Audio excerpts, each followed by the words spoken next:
some time for some smooth jazz. Play the jazz flute. The jazz flute. Now who here wants to hear Mr. Burgundy play the jazz flute? I didn't even come prepared. Recording. And recording. It's recording. All right. Alright. No, my name's Ross. Your name's Endo. All right. Okay.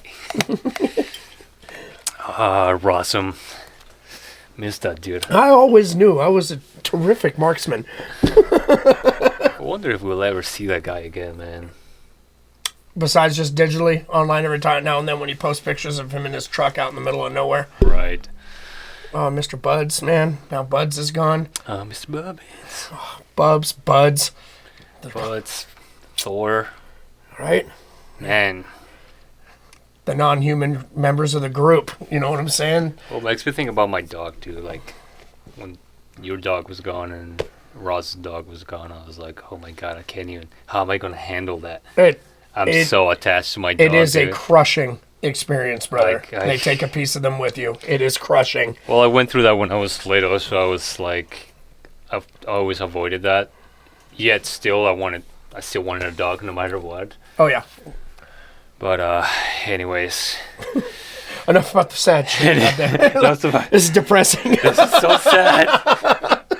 It's like, the day my dog is gone, I'm going to be like, I'm coming with you. Right. Enzo, get out of there. Cheers, brother. Cheers, man. Fucking. It's been a minute. Welcome to 2021. Woo! Boys are back. Fucking drinking. 40 is not really a 40. What is it? So 20? It's 22. It's a 22. Space Dust. Elysian. It'll get you drunk. They have pictures of this at Carousel. It's dangerous. Yeah. Carousel. Man, I want to fucking play at the Carousel.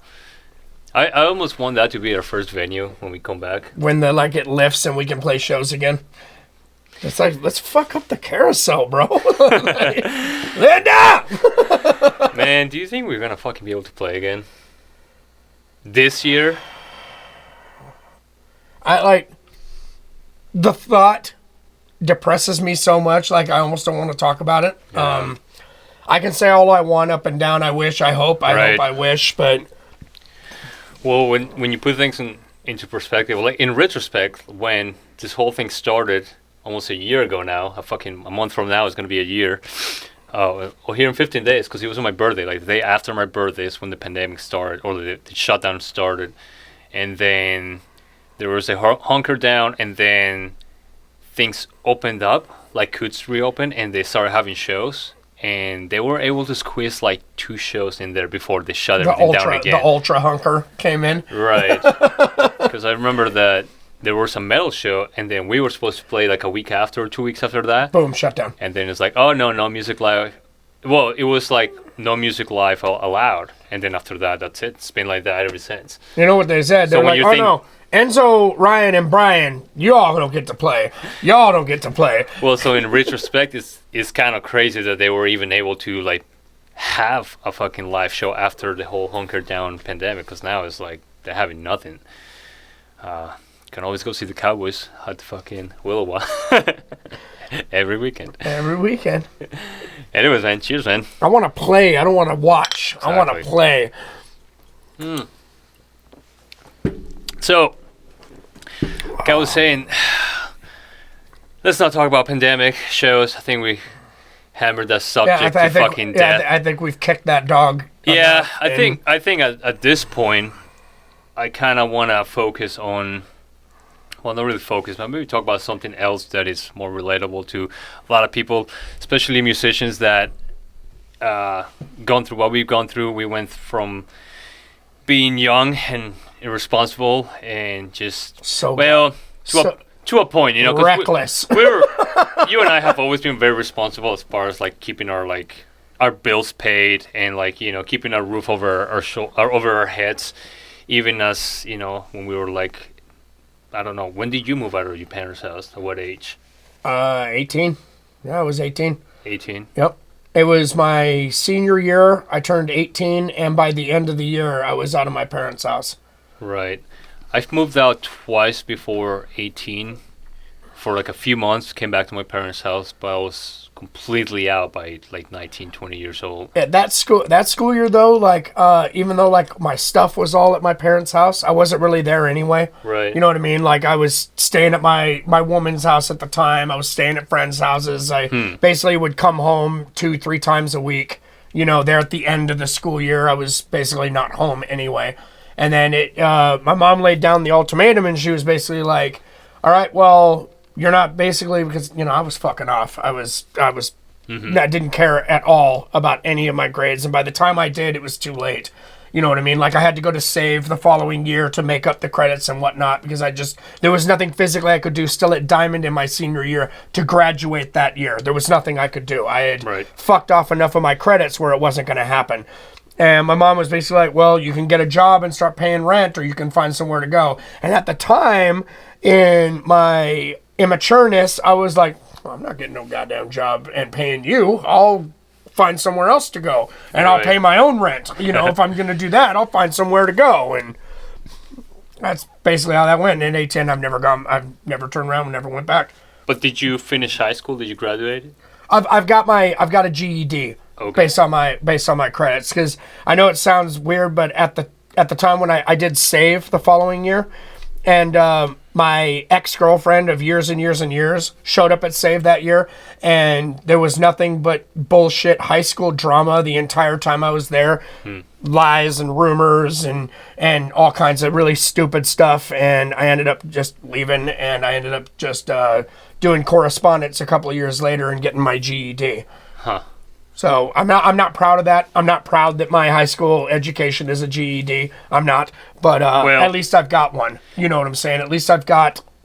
Yeah, but I mean, I think we're like proof that, well, you and Brian more so than myself, because, I did finish high school and I could have finished and you did early. A little college, too, I did a little college twice. I did a little bit of college. Like I went to UAA and I tried to do the whole, like, what your parents expect out of you, like get a degree or like more like getting some, like, take some real courses, like I was taking like what do you call it, marketing and stuff like that. It was like I was like, what? Nothing you were interested in at all. No, I was kind of like, I guess I thought I was going to be kind of like my dad, like being into marketing, like business stuff like that. And I guess like I kind of have like the mindset of like a business guy sometimes, especially with the band, the way I managed Decepticide.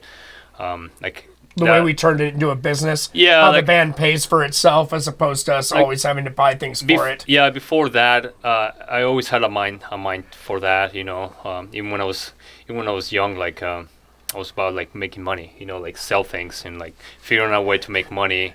Even Sound when like I was Notorious B.I.G. I'm just about stacking that paper. I got addicted after my first sale.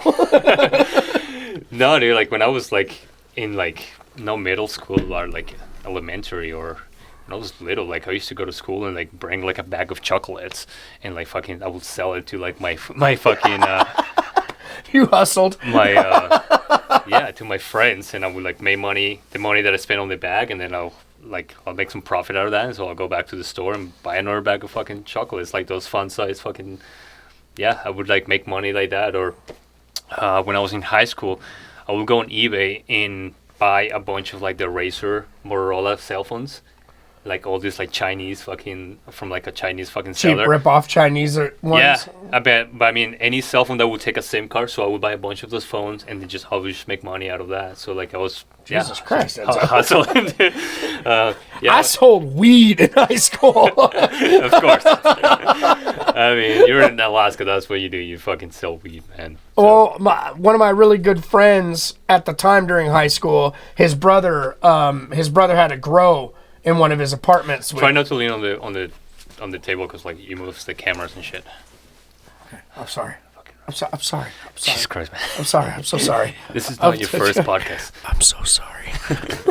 Anyways, go ahead. He had a grow. Him and his buddy had a grow operation, and so my friend would always be getting hooked up to sell, and basically he more or less had so much then it turned into, well, shit, man, you want to make some money with me? And Right. so he would divvy it out to me, and then I did that long enough to where then I was in good with his brother and his friend, and so I was getting it directly from them, and I was just slinging bags randomly to make money during high school to pay for my cigarettes and booze. And I've always found fascinating like how the people that sold weed, and even when you look at shows like Narcos and like the history of like the big head Narcos, how like everything trickles down to the people that just sell it individually. So like how those people get it from a supplier, they'll supplier divvies it out. They'll sell it to another person that's gonna like sell it in the streets, and how all that money just comes back to the fucking. It climbs. Yep, it goes Yeah. right back to the top, the tier.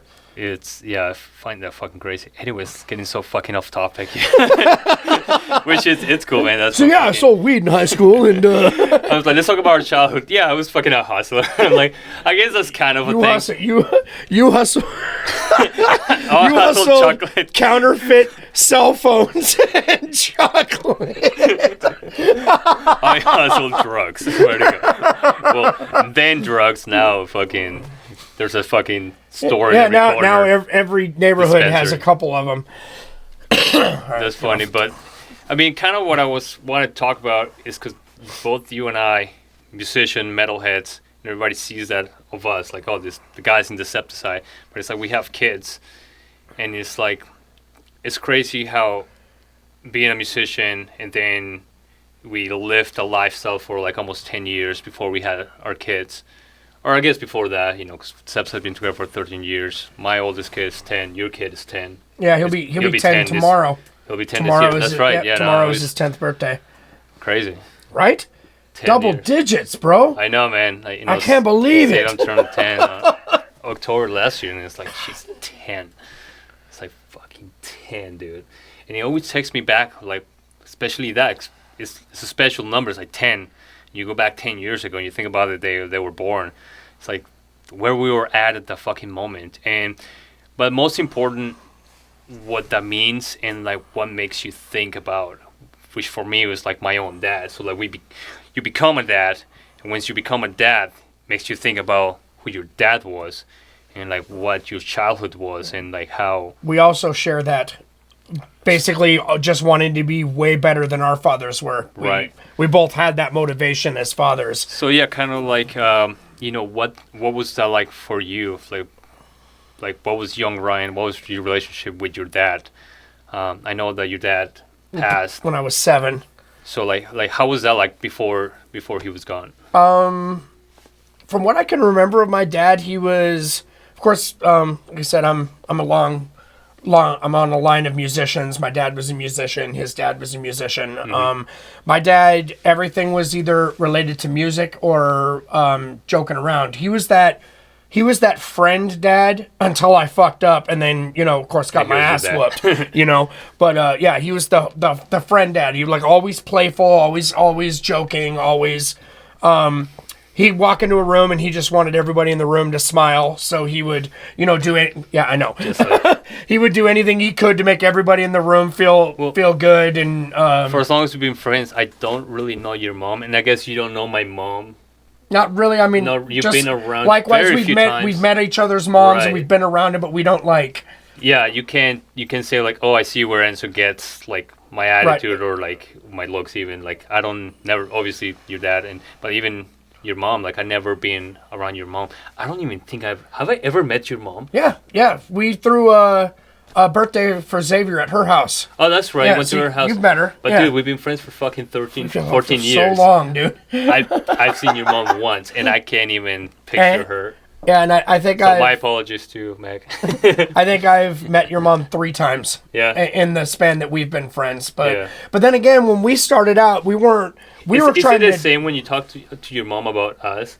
Like she feels like she knows us. Because you talk to her about us so much. Yeah, if I bring with my mom, it's the same thing. If I bring up the boys, she already knows, and Right. like she's like, "So how's that thing that happened with Enzo? Is that thing right. okay?" And I'm like, "Oh yeah, everything's fine." She's like, "Okay, I was just curious. You didn't bring it up again, so." Right. And then then I got to think back. I'm like, "What thing are you talking about?" Like, what was the last thing? Yeah, what was the last thing I told you was going on? But I can definitely say that you and I, we have mothers that are warriors. absolute warriors, dude. And Yeah. they do everything they could possibly do to make sure that their kids didn't go without and that we were well taken care of on their own. You know what I'm saying? Just tooth and claw warriors. We'll get to our moms. So I'm very curious, like, what your relationship was with your dad. Obviously, you were 6. So I couldn't tell you like my memories at 6 years old, but is there anything like it sticks out to you that? Yeah, actually, there was a thing he used to do. He would sit down on the couch with his guitar, and I would go up to the radio that we had. We had one of them little, big black things with the knobs on it and whatnot. And I would go up and I would turn the stations until it landed on something that had guitar in it. And then I would point to my dad. And the challenge is he, within 30 seconds, had to mimic and play what he was hearing on the radio. Right. And I can't count a single time where he couldn't at least pick it up and, for the most part, play it. Right. That was one thing that I remember vividly because it was something we did all the time. That was one of my things with my dad. I remember him helping me build a snow fort in the front yard of the house we lived at before he died. And I remember getting my ass whooped for smashing my brother in the head with a Tonka dump truck. Was it like a one-time thing, or did it happen? Because we're from that generation that it was okay to get fucking... to get smashed. Get your ass hit whooped. with a fucking bell, dude. Like, Oh, yeah. And I actually don't have a lot of memories with him. It was really, really far back. I wish I had more, you know what I mean? Because then maybe I'd have a better of opinion about who he was as a man. Right. Talking to my mother is really where, in the past, like, fucking 7-8 years, is where I've gotten most of my information about my father, simply because I barely have any memories of him. I can vividly remember his face. I remember what his hands looked like. I remember the sound of his voice. But I don't have a lot of memories related with him. I just don't have a lot of them. Do you have any pictures of him? Yes, yeah, I have a few pictures of him. Yeah, I do. I'm curious to see. He looks like me, but balder. I'll show you when we're done with the podcast. Yeah. Well, maybe we'll put it somewhere in here. My mom we'll put it right here.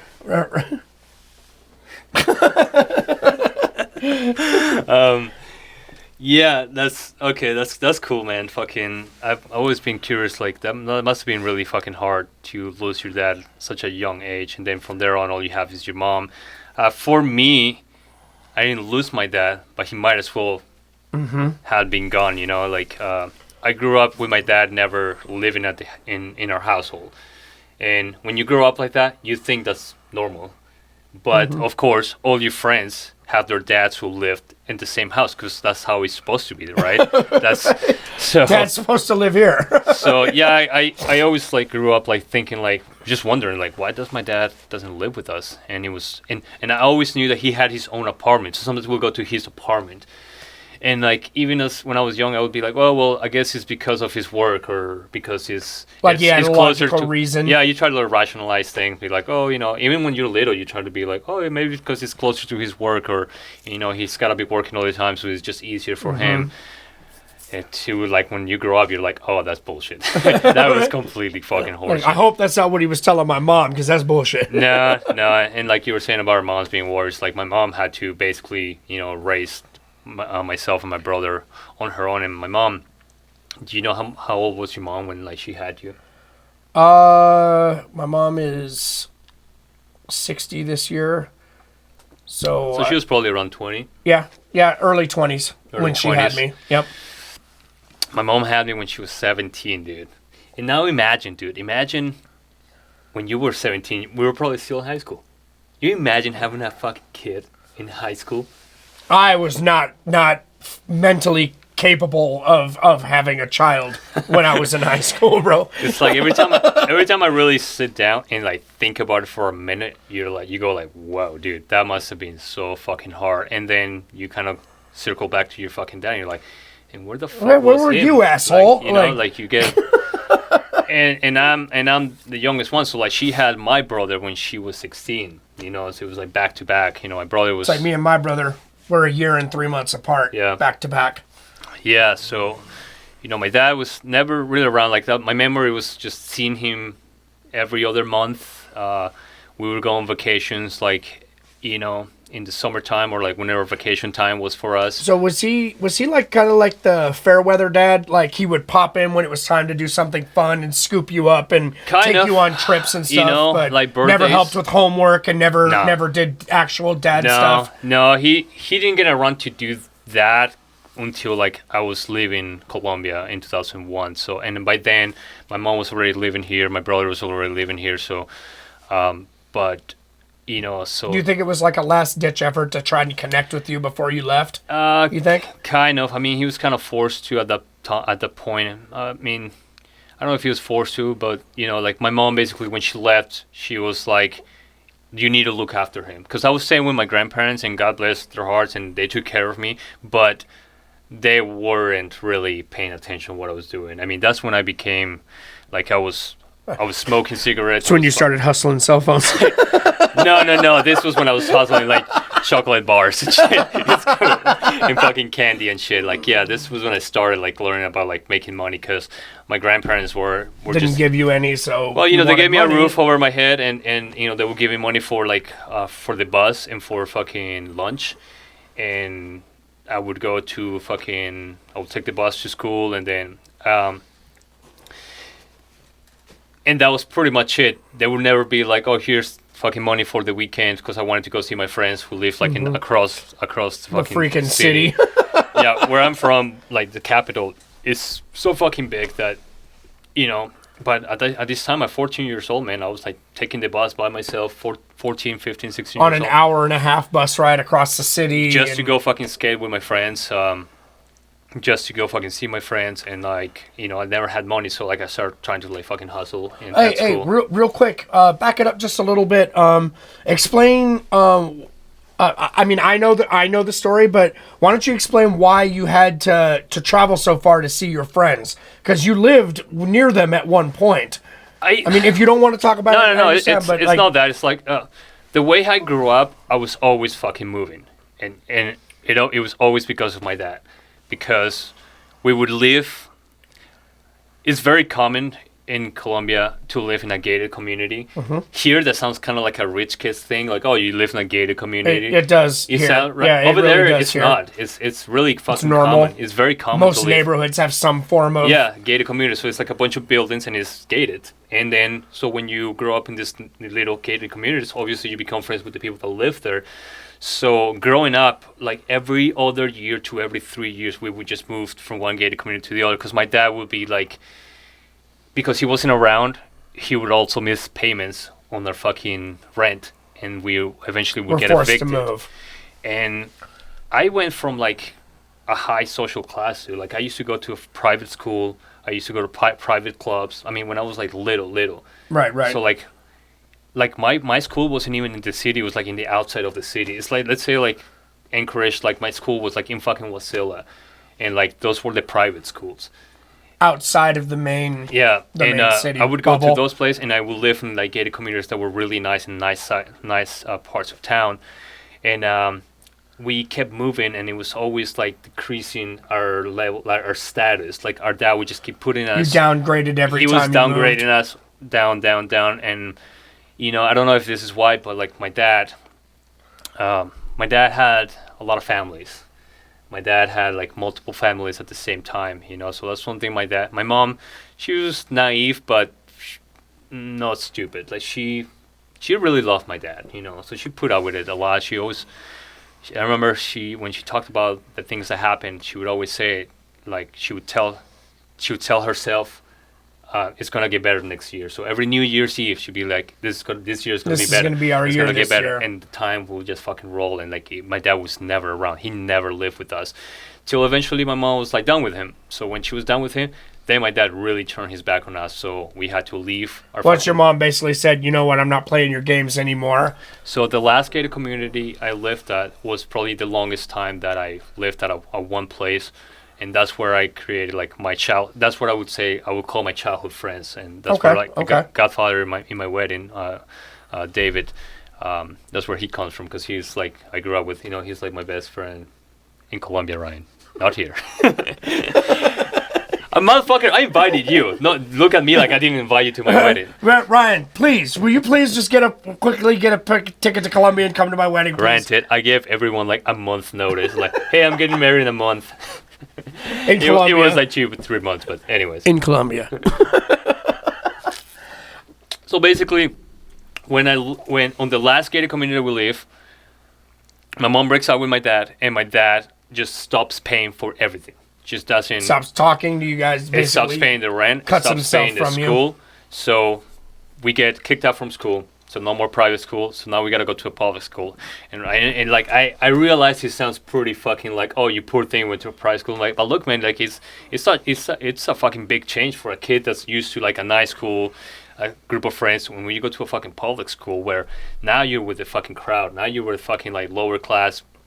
I mean, well, and when you say lower class, you're talking about like Colombia. You're talking about like gang members, gangs and fucking gangs. You're talking about with gangs, with fucking thieves, with fucking really some good kids, but like some kids that live in bad fucking neighborhoods, and we all just going. It's a melting pot, dude. Like you're just there, and you're not used to that. And like, it was pretty shocking at first, but you know, when you're young, you adapt to anything, man, and that's what me and my brother did. We just kind of adapt to that. Not only that, my mom like fucking just fucked us over, man. I mean, God damn it. My mom is probably like, oh, I'm sorry, but like, my mom put us in an all-male public school. All-male public school. All-male. So not only a public school, all-male public school. For some reason, I think we were coming pretty close to the deadline that you had to like register to a school, and it just like that was boom, the one she could throw you in. We just landed, the one that was closest to our house, to our gated community, and So hey guys, I'm sorry, there's no chicks at this. And school. I remember in my friends in the gated community would make fun of us. It's like, well, you guys went from going to the private school to now you guys are going to the school that they knew which one it was. They were like, holy shit, you guys are going there. When you're that young, I didn't really care. I was like, yeah, whatever. I mean, sure. But then, as you fucking start going there, you're like, holy shit, there's some ghetto fucking kids in here, man. and some dangerous fucking kids too, man. I mean, first time I got my ass kicked at school was there, man. I just fucking ran my mouth to fucking this kid that was not to be fucked with, man, and he fucked me up.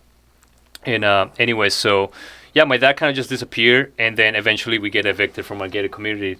At this point, my mom has to like fly to New York because my grandma, she had cancer, and when my mom leaves, she leaves us with our grandparents, and they lived in a bad fucking side of town. Not the worst, but pretty bad, man.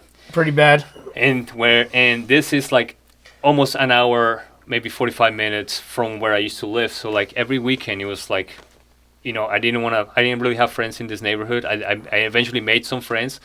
And they were bad people too. They were good kids involved in bad things, man. That's fair. That's fair. That's fair. I remember there's a lot of things like my grandparents didn't know I got involved with while I was living there, but that's what happened. I was basically left on my own. Right. You're not going home. Be like, Mom, Grandma, can I have this crack cocaine in your cookie jar? No, it was. You know what, dude? I was never offered drugs in Colombia. So all those DARE classes we saw growing up. Where we have to beware of the guys that are going to come to the schoolyard and give us drugs. I was never offered drugs in Colombia.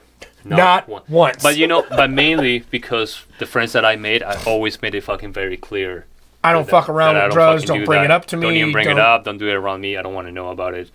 And I knew that they did it, but they always respected me because I just made it clear. And that's how it was even when I moved here. I made it clear to the friends that I made, even to you. I mean, you know that about me. All my friends that are my real true friends here in the music scene, they know not to fucking offer me fucking blow or anything that's fucking, outside of weed. Like, you can offer me weed. I'm not going to do it We'll jokingly offer you weed, but... Yeah, but you guys know that I'm not, it's never been my thing. But anyways, back to this...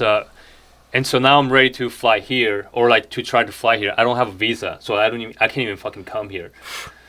And so that's when my mom talks to my dad, reaches out to him. At this point, my dad went from having a big business, having all the money in the world, to fucking lose it all because, he gets sued from my mom, he gets sued from like other of his... Basically, all the chickens finally came to roost, and he had to basically pay for all of it all at once.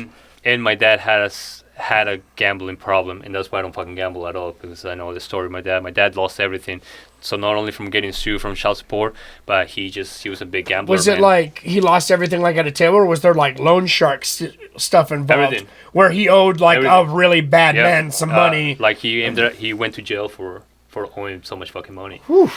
And he went to jail for child support. He went to jail for fucking owing so much money and gambling. And you know, when I found out about his gambling problem, like things kind of came back to like, okay, you know, there was one time, man. My dad picked us up. This is after my mom breaks up with him, and now he's only coming around to like pick us up every now and then to take us on like vacation time for the weekend. And one time I remember my dad picks us up, my brother and I, and he takes us. We're in this fucking ghetto-ass neighborhood, and we go into this building, and we're like, "What the fuck are we doing Why are we here?" doing it this random building? Just shady fucking building. We go up to like 3rd, 5th floor, and knocks on this door, and it just looks like it was gonna be an apartment. Go inside, and there's a full-on illegal casino going on, dude. Crazy. And my dad is just fucking there gambling. And the lady in What charge... do you do? Just put you in the corner and be like, drink some soda? I must have been like 12, man. But I'll never forget the lady in charge of the fucking casino. She tells my dad, if the cops show up, tell them that they're my sons. So, like, they don't fucking take them. Oh, wow. Dude. Holy shit. Yeah, it's pretty bad. Another memory that came back to me once I found out about my dad's gambling problem was on our first vacation. The first time I ever got on a plane and went to I saw the ocean. Actually, it was the second time. We went to this resort, and my dad was just gone for the night. Just not there. Just left you and your brother in the room. Many. You guys stay here. With my mom. Okay, Yeah, okay. But this is a trip that we took as a family before my mom breaks up with him, and I found out that day he was like gambling, and like the casino called my mom and told Come get your her, boy. come get your husband. Yeah, he owns all this money. And my mom had to make phone calls to Colombia, to Bogota, to fucking collect money, to get some money so my dad can fucking get out of there. Yeah, you know, wow. in the middle of our vacation, like he was fucking pulling that kind of numbers. So, you know, relationship with dads, it's never been, well, yours is different than mine. You know, my dad was kind of never around. He had multiple families. He had no problem, like, not seeing us for a whole year. And, you know, like our Christmases, our dad would send his cousin with, like, $250. Except that in pesos, that would have been, like, $75 for the both of us to spend in a gift. So he will send his cousin with money, like, let's say, now would have been like $50-$75, and just to take us to the mall to buy a fucking present. That was their Christmas. Like, pick something out between the two of you. Many fucking times, but he wouldn't show up because he was too busy with other gambling. either gambling or spending Christmas with actually another family his other that families. he cared more about. Who knows, man? I don't think my dad really cared about anybody but himself. Kind of situation. At the time, you know. I now have a fucking 6-year-old stepsister. My dad is old, and he's got a little girl that he's got to take care of. It's crazy. He's still laying seed. Yeah, and now he's completely dedicated to that, and you know, I'm glad. Obviously, he's my dad turned over like the new leaf situation. Yeah, I mean, this is a huge leap, like from what he used to be to like where we're at now, and you know, there's a redemption story there. I don't want to get into it, but like when you and I become dads almost at the same time within like a span of like 5 months or 6 months. Yeah. I mean, Salem's just like that. Salem's born in October, then your boy's born in March. February. February. Yep, the very last day of February. Right. Yep. And it's like, man, that shit makes you think about like your own dad. It's like, man, like how come he wasn't there? Like I'm willing to fucking die and kill for my kid. Like why was my dad willing to sever his life and leave his children? Dude, I miss my kids when they're asleep. Like that when like my son will go stay somewhere and like James is at another house, like, and there's no kids in the house. Dude, the house feels weird and empty and strange. It feels weird to not have kids around when you're used to being a parent. It's dude. It's weird. The break is nice only for like a day or two, and then once it's 3 or 4 days, you're all like, okay, I want to see my kids. Oh yeah, like, especially where are my kids? My schedule with my kids is kind of like 1 week on, 1 week off. With one of them is a little more every other day, but on the weeks that I don't have Salem, I have Clover only 2 days that week. and basically after Thursday, I don't see her till Monday. So and you're literally like, I don't know what to do with my hands. Well, by tomorrow, like I start missing my kids like crazy, man. And it's like let's talk about when like kids were born, man. Like when Salem was born, we were in fucking Pennsylvania, dude. We were in fucking Downingtown, Pennsylvania, trying to live our fucking dreams, man. Like, oh yeah, we were in pursuit, brother. We were in pursuit. DECEPTICIDE moves. Well, we started September in 2008 with the mission and the purpose of like, okay, we're gonna be in this music scene for 2 years, and depends of like, are we good enough to like be a big fish in this little pond? And if we can be that, then let's take it out of state and work from there. And I felt like within the first year, we were like, yeah, we're pretty much the shit here, man. Like we play every venue, always play a good show, always had great feedback. Everybody was like, you guys need to move out of state. I was like, yep, that's the plan. Eventually, and we did it, dude. We did it. And actually, the hardest part was choosing a spot, and then Clay, our bass player at the time, just kind of happened to fall into this position that happened to be close to family you had, and it was just like this perfect fucking storm of a location. Yeah, I visited the East Coast a couple times before that, and that's why I was like, let's go to the East Coast, and because everybody goes like, oh, Seattle, where the music is at, or fucking the West Coast, whatever. Yeah, but we didn't have any interest in going where everybody else went. That was the whole point. I was like, what do you want to go there to, a fucking scene that's just saturated with a bunch of fucking we want to be another band added to 750 bands in an immediate 10-mile radius. So basically, we moved to Pennsylvania in 2010. The year before, December of 2009, that's when I find out that, I'm having a baby.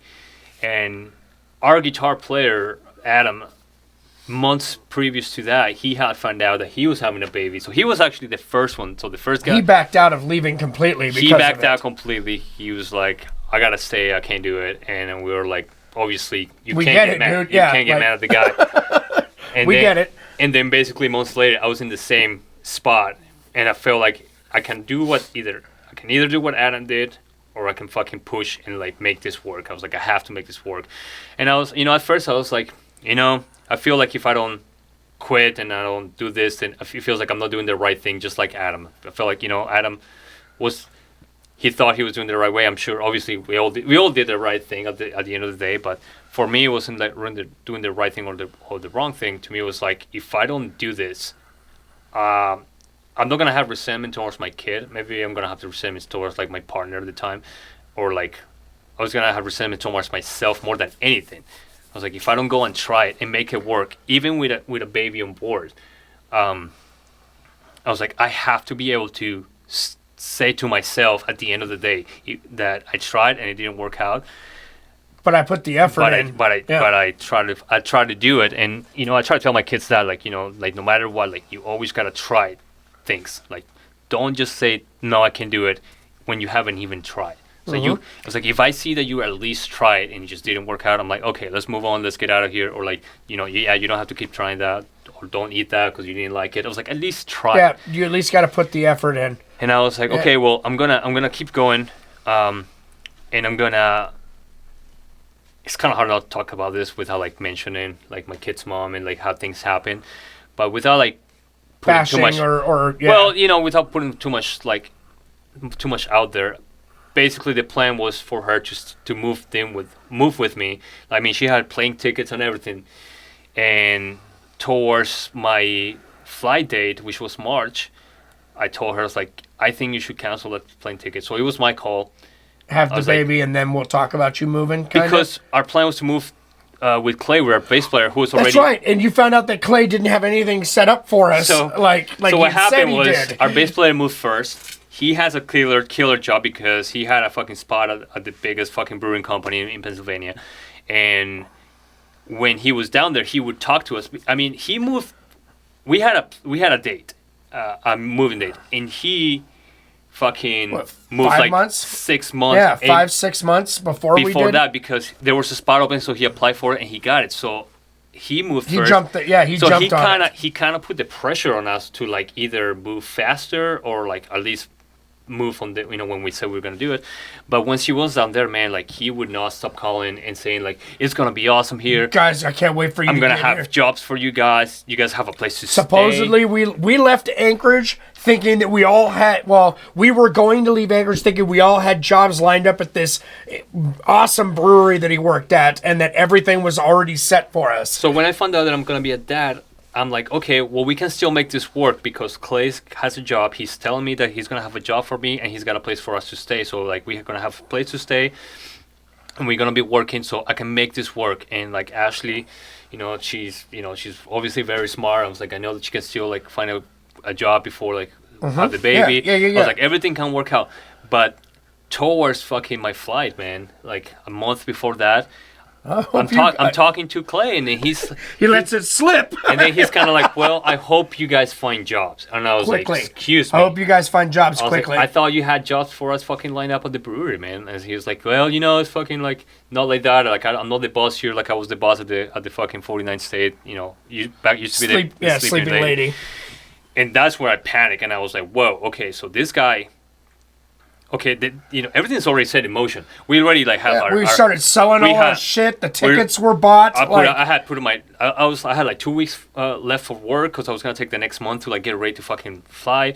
I mean, everything was in motion, dude. Like no matter what, we had already. Yeah, like we had already play our going away show. I mean, we already had bought fucking plane tickets. We were already packing, and that's when I tell my kid's mom, it's like, I think you should cancel it. I was like, I need you to give me like a month, maybe 2 months. To get set up Let me get there. Let me get a job. Let me find us a place. If not, at least get a place with Clay that it's got more than just one room. Yeah, because now let's point out the other thing that he didn't share with us.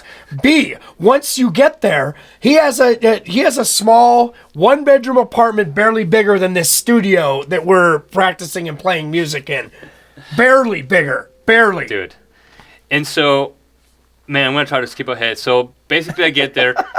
My kid's mom decided not to move there because everything's just looks too sketchy, too risky. We're not in good terms, which she was very smart to do because, like, yeah. In retrospect, it's like... But also in retrospect, we did land jobs. We did land at a nice fucking house. It would have been awesome.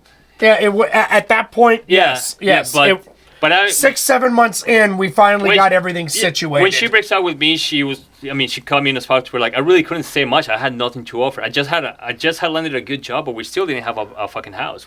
I was still living with Clay in the 1-bedroom apartment, and you're about to fucking move there. So things are about to get really tight. tight. Add 2 more people to this 1-bedroom apartment. You get there in May. Yeah. So I moved there in March. You get there in May.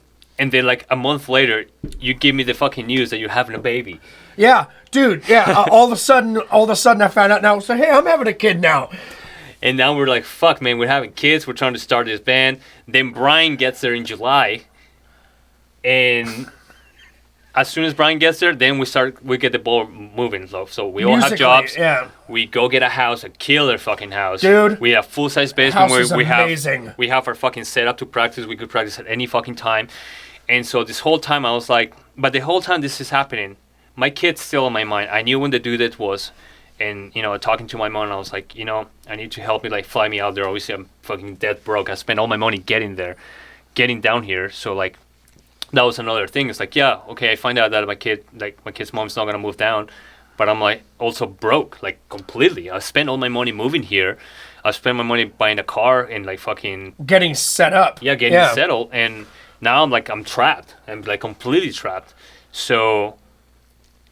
Skip to October when my kid is born. I fly up here, and then my kid is born, and then I called you guys, and I'm just like, I have to move back to Alaska.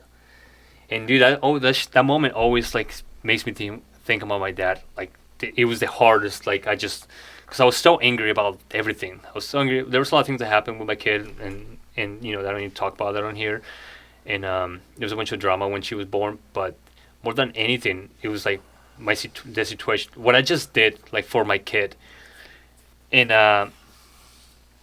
some people could say, I was like, oh, well, you should have never left. I'm like, well, that's fine, like maybe, But yeah. you know what? Today I can look at my kids and say like I chased my dream and it didn't work out, but it's okay. I was like I did it. Right. And you don't tell them that it didn't work out because of you motherfuckers. No, it wasn't because of them. Because I mean, you made the conscious decision to be a father instead of a rock star. I exactly. That was my decision. It wasn't. Nobody forced my hand. Nobody said you have to come here. Salem didn't be like, "Yo, stop playing. I need my dad." You know, like and actually didn't either. So nobody. I made the decision, and I knew that even though I wasn't with my kid's mom, and I knew it was gonna be hard, and I knew it was gonna go through like courts and like custody battles, and it was gonna be fucking hard. I was like, fuck it. I'm gonna go through all that because like there's no way I'm gonna leave my kid not have a dad. Or let somebody else fucking play the role of that. And a little bit on my side, before you told us that you were moving to Alaska, dude, there was a couple of weeks there where I was struggling trying to figure out how I was going to tell you guys that I wanted to go home to raise my kid. Right. You know what I mean? So I'm just in this moment where I'm like, how do I tell? Because your kid's mom didn't want to fucking live there. She wanted to move back within a month or two of us landing there. She didn't want to stay there. And then when she was pregnant, then in every day it turned into finding reasons to convince her to stay. You know what I mean? And that was the whole reason why, like, I hate this part, but that's why I didn't get to live in the band house, because I got a separated apartment to appease her to stay in Pennsylvania. So I could still try to do the dream and still have my son. And then when you basically called, dude, you remember the first words I met? Like, dude, I'm with you. Let's go. Like, let's go back to Alaska. Yeah. I was like, dude, I want to raise my kid at home too. And then it was you and I figuring out how we were going to tell Brian. Well, no, I told you guys almost at the same time. I think I called Brian first, and I called you, and then Brian was pretty pissed off, but I think he called me back, and then I think that both of you guys just called me back, and they were like, sorry, kind of for like freaking out on me, or like.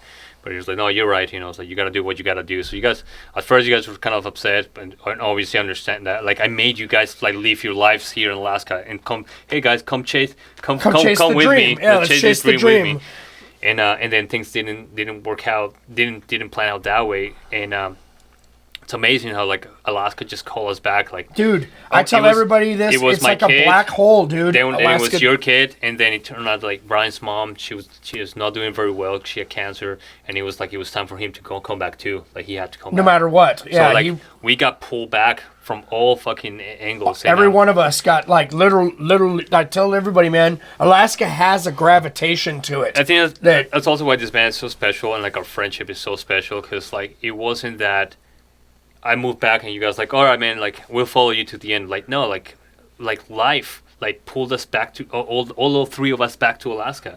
I mean, not just one, not two, like all three of us have very fucking big reasons to come back to Alaska and be dads. And Brian eventually becomes a dad many years later, and it's just amazing, man. Like the life in the lifestyle that we used to fucking live. It was just music, party, and fucking just thinking about like recording the dream, and chasing the dream. I was talking about this recently, and I was telling somebody I was talking to that my dream was never to have money and have a big house and have like cars and like have toys like 4-wheelers and shit like that. I was like, I just wanted to be a touring musician. Like I want to be on the road with my fucking best friends and play music. Fucking, that's all I ever wanted to fucking do. Like I didn't care about money and in the lifestyle, and like that's where my brother and I are so different. He was always like book smart, if not even, but anyways. That dude's so fucking weird, man. That fucking guy's so there's a lot of people that don't even know I have a brother. Yeah. Like, his name is Christian, and there's a reason why most of you don't know him, because like if you put him right next to me, it's like that's your brother, and it's not like what he looks like. It's like we're just so different, it's like we're just completely different fucking it's like colors. Putting me next to my brother. Yeah. I'm 100% extrovert. My brother's a total introvert. That's right, man. Fucking, but it's crazy, man. It's crazy that we left it all for our kids, and we were just lucky enough that we are the friends. We have the friendship that we have. To that, we just got lucky that we came back, and it's like, well, why not keep playing music? Why would we stop playing music? I mean, we're here, and yes, we have kids, and we have things to worry about. And just like before, like we were talking earlier. It's like we were like responsible drunks. It's like we go to work Monday to Friday, pay all our bills, but like we never missed a party and get fucked up. Yeah, the weekends every weekend smash was like time, dude. fucking hard, man.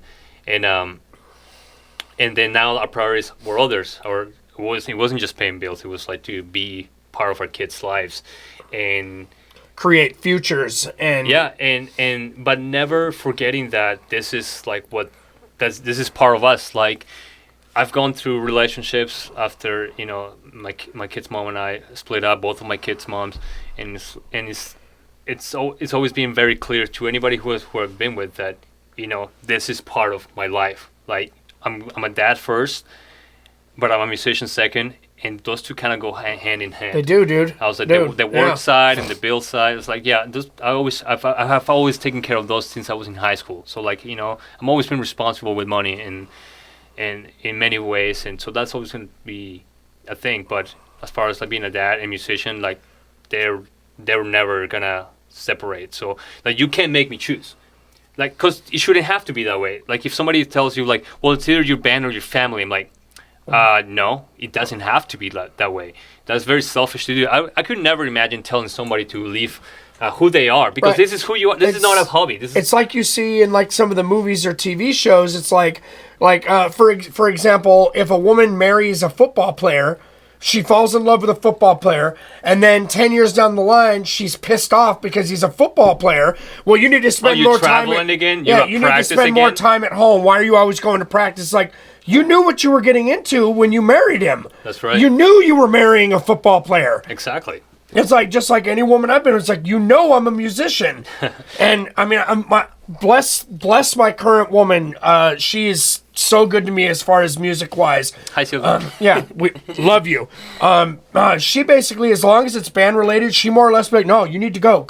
Right. But I have had previous girls who, dude, literally, Roxanne, you're probably never going to see this, but I'm going to go ahead. I'm going to throw some shade on you real quick. There were moments where it was like, well, you really do care about the band more than anything else, dude. And it comes down to, it's like, it doesn't have to be you don't have to put it that way. Well, and I didn't. Being a musician is not something I picked out of a book. I didn't choose it. You know what I'm saying? This is part of who I am. It's not something I chose. All I had to do was walk the right path till I found myself and knew that this was what I wanted to do. Exactly. Where there's a will, there's a fucking way, man. You don't have to stop being a dad or like be like, oh, he's not a present dad because he's a band practice. Like, no, that's bullshit. That everything can go hand in hand. It's like when we come here, it's like, it's what, 2 hours out of an entire week, sometimes less.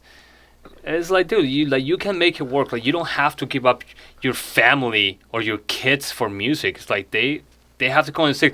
It's like saying like, my work is more on my way. From me being a fucking parent than anything. I spend more time fucking building and remodeling houses than I'm playing music. Way more. So it's way more. So you need to quit your job so you can be your dad. Like, exactly, that doesn't make sense, right? So why would you fucking make me choose like a band or like music over my kids and family? It makes no sense. No, but I've seen that happen with a lot of people, a lot of musicians friends that say like, well, I had kids, so like I had to grow up. How many times have you heard? Oh, God, dude, I hate Adam's that. fucking mom told me that. Like, didn't say directly to me, but I ran to her at the fucking vet because I have my dog there to like to get an appointment to get her fucking shots and shit.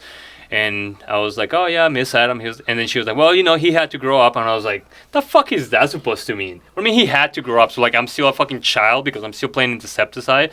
And your son and I played fucking together 13 years ago, and before that, fucking 3 more.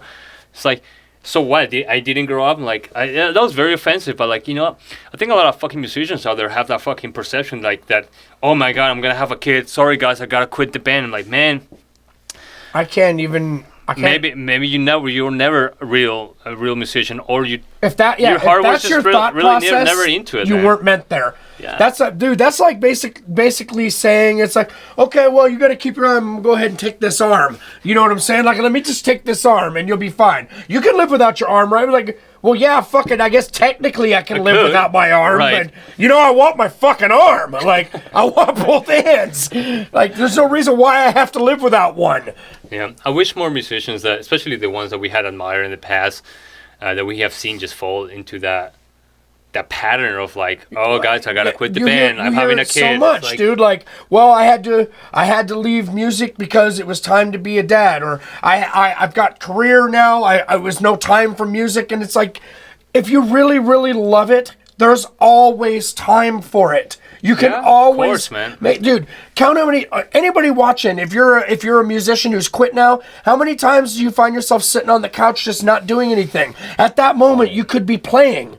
You could be doing something musically. You know what I mean? Yeah. Like, it doesn't have to be that way. It's like, oh, you go into practice, like, well, and so what? Like seriously, put it into perspective. What is practice? 2-3 hours a fucking day, once a week, Twice, maybe. Like, how many hours do I go to work full time? And it's like, you don't complain about that. That's completely okay.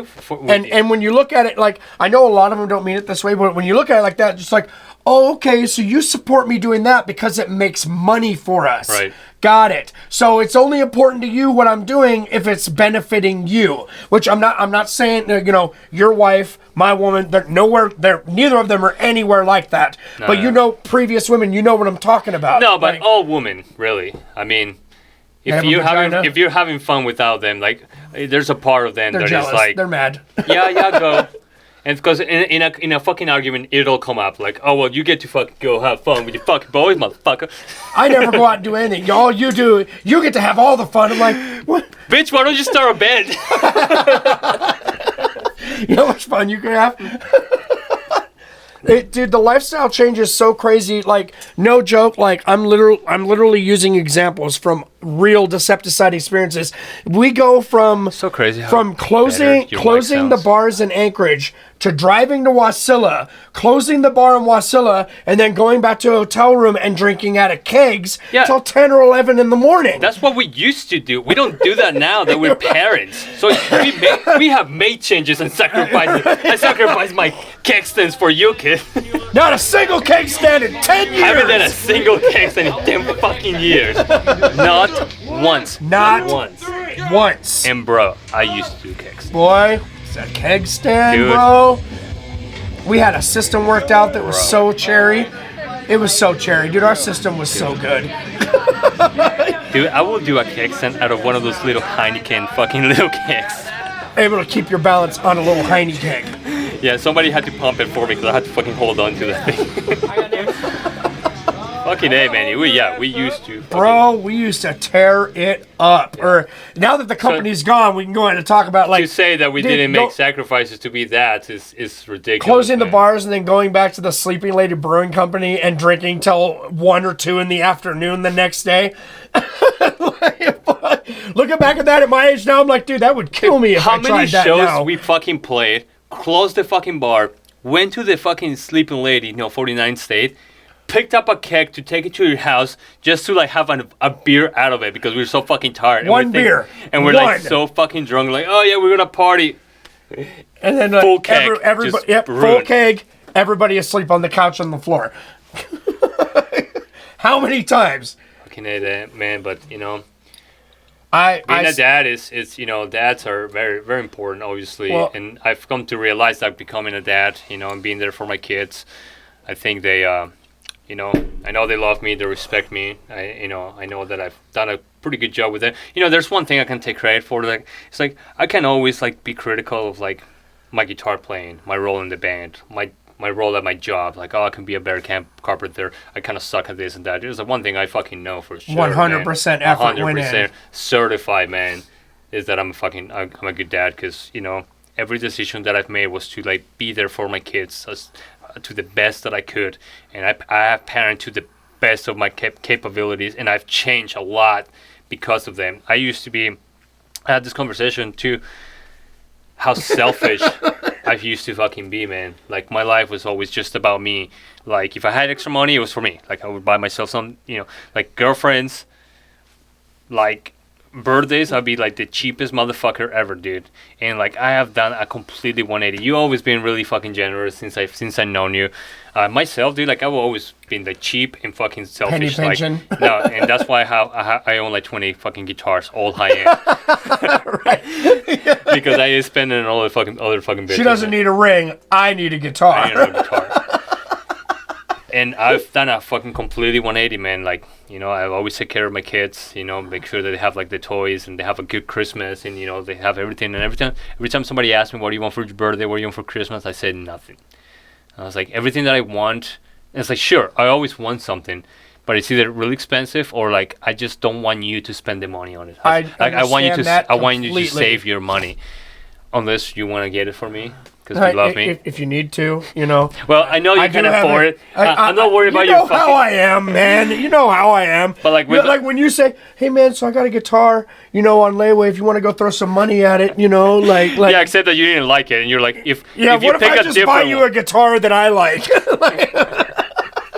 Well, Ryan, but then what if I don't like it? Then I have to sell it to put that money back into the guitar that I want. It's a gift from your best friend. You can't sell it. No, I don't. It's like my guitar that my uncle gave. I love this guitar, by the way. This is my favorite of his guitars. My favorite uncle gave me this guitar in 2008 when I went to Pennsylvania. Well, actually, when I went down to meet my nephew when he was born, and that is still my favorite of your guitars. I remember love that fucking thing. My uncle Carlos, he took me to Guitar Center because here in Alaska there wasn't Guitar Center. We just had Mammoth.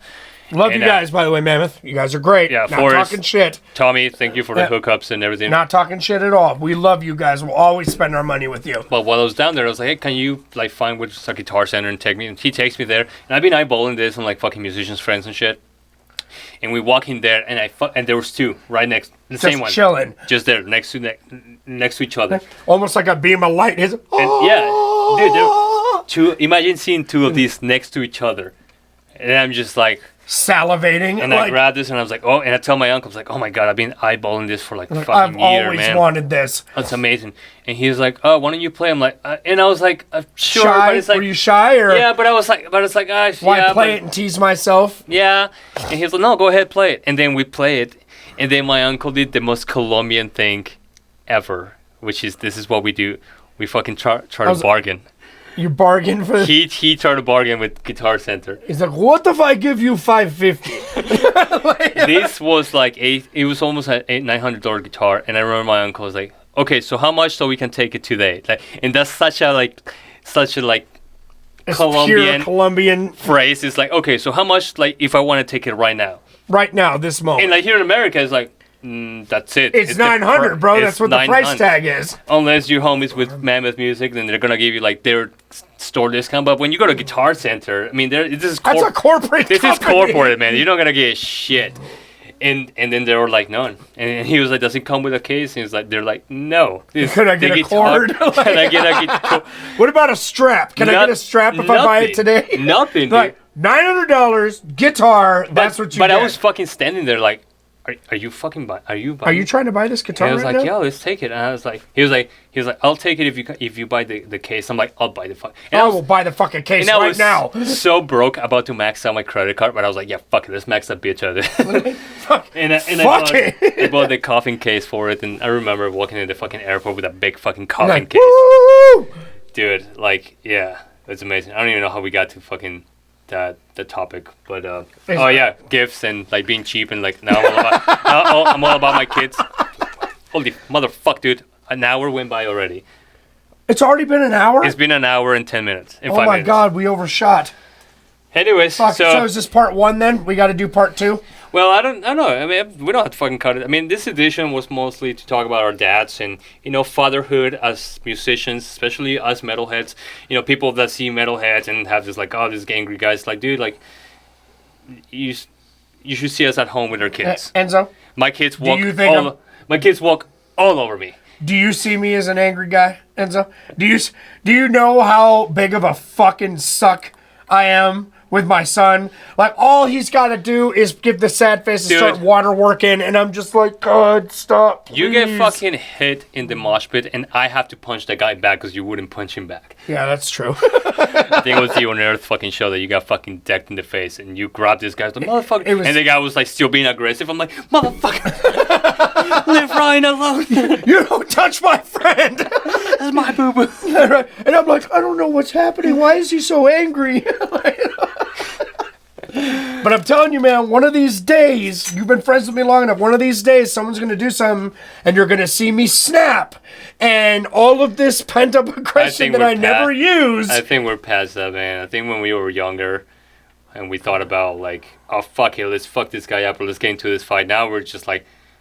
You don't want to go to jail. You don't want to go to jail, man. Man, I don't want to go to jail. You don't want to go to jail, man. When you've been to jail, you don't say that shit anymore. That phrase means nothing until you've been in there, and then you're like, bro, you don't want to go to jail. It means nothing when you've never been to jail, man. Enzo, you don't want to go to jail. Shit if I go to jail, I'm like, yes, because you haven't been there. You don't know. We have. Yeah, you don't know. You don't want. You don't know what it's like. Okay. You don't want to spread your chicks and cough for some strange man. It is while he gets in there with a flashlight. It is more than an intimate moment. It is just you feel just like completely dehumanized, and that's the point. That's the whole point. It really is. That's the whole point. Yeah. But anyway, that's neither here nor there. That's neither here nor there. I don't want to talk about that. It gives me anxiety thinking about fucking being in jail, dude. Oh my god, dude. Right? And now all those times where I'm always avoided violence, like, dude, you don't want to go to jail, man. Don't do it. And you understand now. That's why I have a lot of respect for you, man. And, you know, obviously we've been friends for a long time, and just seeing how you have reacted to your situation. You see me how I reacted to my situations. You know, and always been obviously very proud of you. You always did the right thing, but I always knew you would do. I mean, you always been a good guy. I'm always been a kind of a piece of shit. So I was even surprised I did the right thing.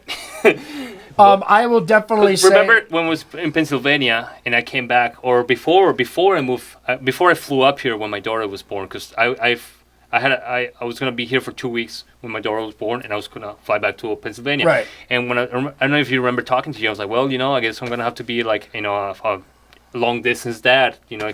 And in my rational, my thinking was like, well, you know, my dad was never around, and you know, I do love my dad. I did okay. And you know, I do love him anyways, because my dad is so fucking likable. And I was like, you know, it can work out. And plus, we're here. I made you guys move to Pennsylvania. So I was like, you know, I'm just going to go see my daughter being born and, like, be there for her. And, you know, I'll have to figure it out from here when I move back.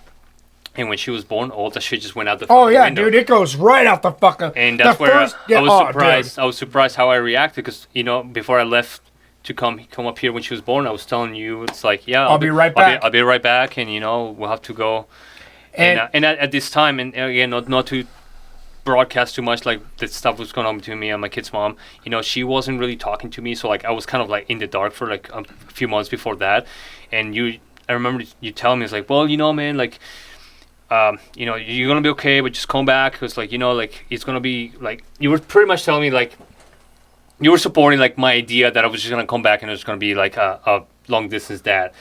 Because neither of us knew what the fuck was going to happen. Neither of us knew how we were going to feel. No idea. And it wasn't until, like, I held my kid. And, dude, you held your child the first time. It wasn't after I held her. I mean, like, again, there was a lot of drama there. But, like, more things happened in those 2 weeks that I was here. Basically, after she was born, like, even after some things that I went through, I still, like, there was a switch that flipped on me. I was like, I can't leave her. I can't be without my kid. Yeah. But, you know, it's... And you yourself, like... But I mean, I always knew you would always do the right thing. Like, you always took care of your kid, took care of your kid's mom, even when she didn't fucking deserve all that any fucking all the help. And I would always get mad at you. I'm like, dude, fucking like, you're a great dad. You're gonna be like there for him. I was like, but you don't have to take care of everybody else. I mean, because there was a time that you were taking care of like your kid, this fucking lady, and you're taking care of like other people. I had 5 people crashing at my house at the time because they were homeless. Yeah, and I was like, Ryan, like, do you want me to go kick them out for you? Stop adopting everybody. I was like, dude, I will do that. I will be that guy for you. I know you can't be that guy because you're too fucking nice, but like, I will be that guy for you. I will go in there and I'll kick everybody. But to me, it was not to be a dick. I was like, cause you gotta focus on your kid. I'm like, I know you can focus on your kid, but like, you can't just have all these people around you. But, you know, everything happens for a reason. I mean, obviously, good karma always follows you. You know, when you went through fucking bad shit, like, here's where Sylvia chimes in, all your friends chime in, like Carl and myself, you know, like, we're always going to be there for you. And everything goes back to all the good things you've done. So, you know. Trying to right my karma. But, of course, you know, me seeing from the outside, I'm like, what is Ryan taking care of all these fucking people, you know? Because I'm so selfish. And I'm just like, you know, I'm a tight group. I'm like, my band, my kids, right here, my kids, and everybody else, fuck them. they can all fucking die for all I fucking care. I just saw people taking advantage of you. Oh, and that's kind of what landed you. I am extremely easy to take advantage of. I really am. And like you said with your kids walking out, dude, my kids can walk all the fuck over me unless they reach a point where now I'm mad. Now once I'm mad, everybody in the house fucking grounded. I don't give a shit. The dog, go to your fucking room. You're grounded too. Oh man, should we call it? I think we should let's call it. We'll fucking do another one in a week or two. Well, let's just do another. Let's just try to bang one out every couple of weeks. 2021. Well, it's easy for you guys to fucking say that shit, but it's me who has to fucking do all this. And hours and all hours. All this setup took me like an hour, but anyways, and I got plans. I want to have our new bass player. I want to have him on the fucking podcast. Oh yes, by the way, we do have a 100% on board now bass player, Kenneth Clark. Good fucking man. Yeah, we are very happy to have him. We're really excited to have him, and I want to have him to just kind of like introduce himself to like all of our fans. You definitely need to do a cast. Everybody who's been following DECEPTICIDE for all these years and been seeing us struggle with the bass player situation. Even though I was joking with him, he literally is living like that Rockstar Steel Dragon situation. Like he literally told us that, like, dude, I have aspired to be like you guys the whole time you've been a band. I've been watching you since I was 14 years old, and now all of a sudden we're like, hey man, there's an opening, you play the bass, right? And now he's like, when he hit us back, I was like, that's right, dude, like you play, but why would I think that he's not like playing in a band or like? Because he's always had 2 or 3 bands. You know what I mean? He always has. I knew that he played in a rock band, and but I knew that he was a fan, and so when he hit me up, everything was kind of like, okay, you're a real bass player, you played bass player in a rock band, and you're a fan of DECEPTICIDE. Dude, he's thrown down in our pit so many times. The fact that he's a fan of DECEPTICIDE is like, okay, so I knew that he was going to put the effort into like working stuff out, and him and I are getting together. But anyway, so like I do want to have him in the podcast to introduce himself to like our fans and everybody that follow us, and because we're not going anywhere, dude, man. We are not stopping whatsoever. Nada. And I think with him, man, we're gonna fucking move forward in a really good fucking direction. I think this is gonna be another really good page, dude. So, I really think so. 2021 for all the fuckery that's happening with the fucking country, pandemic, politics, and so much fuckery. Everything, man. We're just gonna keep moving forward, and we're gonna be ready. We're gonna be ready when the fucking venues open up. When the gate drops and if they don't fucking open up, man, we're gonna fucking make one, man, because we have to, man. We have to rescue this fucking scene. Dude, this parking lot right outside. I'm telling you, man. One of these days, we're just gonna this summer, dude. We're just gonna be like, last summer we chickened out, but I think this summer we're gonna fucking try to do impromptu a fucking show right out here, man. Yeah, fuck it. It's an industrial area. There's no houses to offend. Who are you gonna call? Ghostbusters? Come on. No, we'll call Ted or whatever his name is, the guy who runs the place. Though he likes us. Hey man, we're gonna like throw a quick thing. Hey, we could tell him you could sell 7-Up while we're fucking doing it. Every day I'm hustling. Amelie. All right, dude. Well, sign us off. All right. Well, everybody. Well, yeah. Oh Jesus, my beer is empty now. I mean, I got a little bit in the bottom. This place smells like a brewery, anyways. Everybody, thank you for sticking around with us. Another year in the books, 2021. Episode 11. DECEPTICIDE. Seriously, guys, I know that every now and then you don't hear from us or you don't see things that are happening. We're telling you right now, we're not going anywhere. I guarantee you, when it's time again for opening up and shows and whatnot, we're going to be the first motherfuckers at the door knocking, going, hey, so... The first motherfuckers! Can we play now? Is it cool that we play now? And every motherfucker is invited. Everybody's invited. We expect all you to come out and have a great fucking time with this. We miss you guys too, man. We miss this just as much as everybody else does. Before we turned the cameras on, we literally had a time. I was like, dude, I just want to play, man. Yep. Like, I just want to play. All we want to do is play. That's just every practice, man. Just contemplating, reminiscing on the old shows and just think about what, how it's going to be from here on out. And we're going to be ready, man. And Casey's gonna be ready, and fucking. I'm telling you, man. DECEPTICIDE's coming. I fucking promised you an EP this fucking summer, man. I promised you an EP. At some point, we're just gonna end up being old dudes with enough money where we're just gonna make a fucking venue, and that's just gonna be where it's at. And then we can play whenever the fuck we want. It's our venue, our rules. Anyways, thank you guys for watching. Be back. Bye, everyone.